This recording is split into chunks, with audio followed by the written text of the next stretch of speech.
వికారాబాద్ జిల్లా తాండూరు ప్రాంతానికి చెందిన ఎల్లయ్య గౌడ్ కుటుంబాన్ని చేవెళ్ల రోడ్డు ప్రమాదం అంతులేని శోకంలో ముంచేసింది.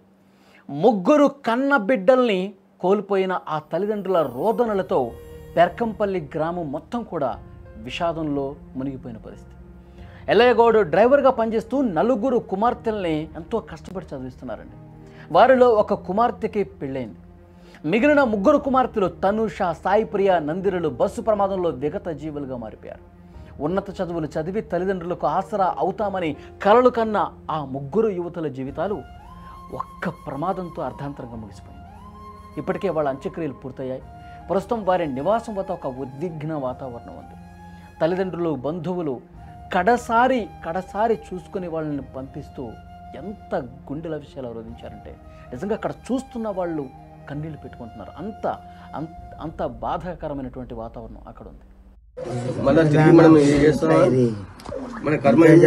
ఫస్ట్ క్లాస్ వచ్చి చేపలు కొట్టి మీడియం పైసలు వేస్తుంది. అమెరికాకి వెళ్ళిన 4వ బిడ్డకు 3 ఏళ్ళ ఒకటి నెలకు సంవత్సరానికి 20,000 వేస్తూనే ఉన్నది. రామసప్రసాద్ బిడ్డ ఒక ఆమెకు మొన్న 1,60,000 వచ్చినాయి. మూడు ఆమెకు స్కాలర్షిప్ అని అదే స్కాలర్షిప్ తెచ్చుకొచ్చి ల్యాప్టాప్ తెచ్చాము. 30,000 వద్దంటే 70,000 లక్ష రూపాయలు పెడితే ఇచ్చినాను ముగ్గురికి.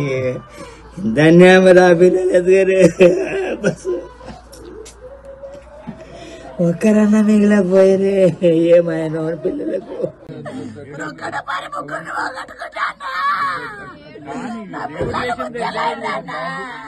ముఖం చూసి అంటా ఉంటే అన్నా నన్ను తీసుకపోయి వాడు పెట్టింటే వాడు చూసుకుంటుంటే అన్నా నేనెన్ని పూజలు చేస్తా అన్నా. నా పిల్లలు చక్కగా కన్న పూజలు చేసిన నిన్న ఒక్క పదండి మొక్కతే దేవుడు అన్న ఏడదంతో బతుకుతుంటే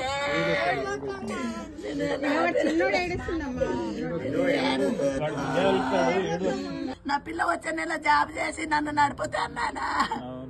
నన్ను హైదరాబాద్ తోలుకపోతానే అన్నా.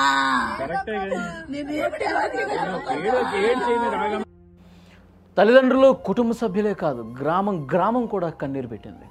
ఎంతగా మంచిగా చదువుకుంటూ ఆ పిల్లలు ఉన్నటువంటి చనిపోవటాన్ని అక్కడ ఉన్న స్థానిక ప్రజానీకం కూడా జీర్ణించుకోలేకపోయారు. వాళ్ళ గురించి చెబుతూ కన్నీరు పెట్టుకున్నారు.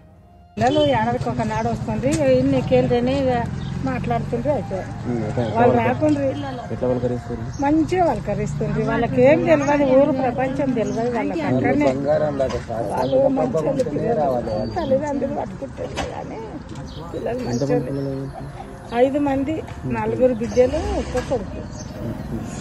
అందరితో మంచిగా ఉన్నారు సార్. ఇంతవరకు ఒక్కరి పేరు లేదు అనుకో. వాళ్ళకి చాలా దుఃఖపడుతున్నారు. వాళ్ళ కష్టం వాళ్ళు చేసుకొని బతుకుతున్నారు. మీకు ఎలా తెలుసు ఇక్కడ ఇవాళ సొంతం పెద్ద గౌళ్ళు వాళ్ళు.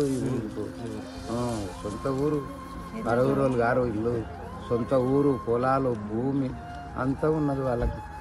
ఒక డెవర్ పని చేసుకుంటే ఇక బయటనే ఇక ఆయప నడుస్తుంది సార్. కాకనే సరి చదివించి అంతా మాకు చాలా బాగా సార్ చేసినట్లా. ఈ ఘోర ప్రమాదం జరిగిన ప్రాంతంలో రోడ్ల పరిస్థితి అధికారుల నిర్లక్ష్యం కారణమని గ్రామస్తులు, బంధువులు ఆవేదన వ్యక్తం చేశారు. ఎకనైనా ప్రభుత్వం స్పందించి రోడ్లను యుద్ధ ప్రాతిపదికన బాగు చేయాలని, తమకు జరిగిన అన్యాయం ఇంకెవరికీ జరగకూడదని గ్రామ పెద్దలు కోరుతున్నారు. అప్పుడప్పుడు పండుగలకు, పబ్బాలకు వస్తుంది. మంచి పిల్లలు చదువుకుంటున్నారు. మంచిగా వాళ్ళు చదువు అంటే చాలా క్రిటికల్గా చదువుకొని మంచిగా ఉన్నారు. కానీ పరిస్థితి నిన్న వాళ్ళకు అదృష్టం. తాండూరులో అందరూ కూడా తాండూరులో చదివిండు. గవర్నమెంట్ స్కూల్ చదువుకుంటూ మళ్ళీ ఇప్పుడు కాలేజ్ చేసేటప్పుడు మాత్రం ప్రైవేట్కి వెళ్ళిపోయారు. పెరకంపల్లిలో ఎల్లయ్య గౌడ్ కుటుంబాన్ని పైలట్ రోహిత్ రెడ్డి పరామర్శించారు. ముగ్గురు బిడ్డల్ని కోల్పోయిన తల్లిదండ్రులను ఓదార్చి ధైర్యం చెప్పారు. ప్రాణాలు కోల్పోయిన వారికి ఆత్మశాంతి చేకూరాలని కోరుకున్నారు. ఇలాంటి ప్రమాదాలు పునరావృతం కాకుండా వెంటనే చర్యలు ప్రారంభించాల్సినటువంటి అవసరం ఉందన్నారు. రోడ్డు విస్తరణ పనులు వెంటనే మొదలు పెట్టాలని ఆయన కోరారు. ఎవ్వరు కూడా సంతోషంగా లేని పరిస్థితిగా ప్రతి ఒక్కరు కూడా ఈరోజు బాధతో, ఈరోజు మా తాండూరు బిడ్డలు ఈరోజు ఇంత అన్యాయం అయిపోయింది అని చెప్పి ప్రతి ఒక్కరు కూడా దుఃఖంతో ఈరోజు అందరూ కూడా చింతిస్తూ ఉన్నారు. మరి ఈ తీరని లోటు ఈ కుటుంబాలందరికీ కూడా అసలు ఎవ్వరు కూడా ఊహించిన ఈ విధంగా జరగడం అనేది చాలా బాధాకరం.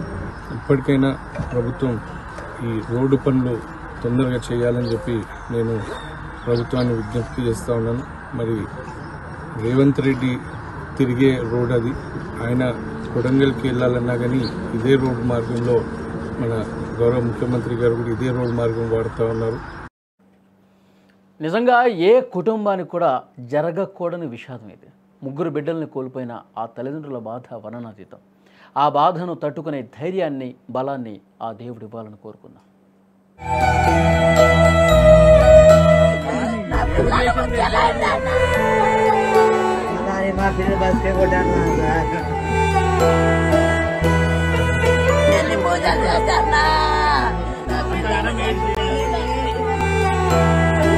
ఏం తెలియదు, ఊరు ప్రపంచం తెలియదు.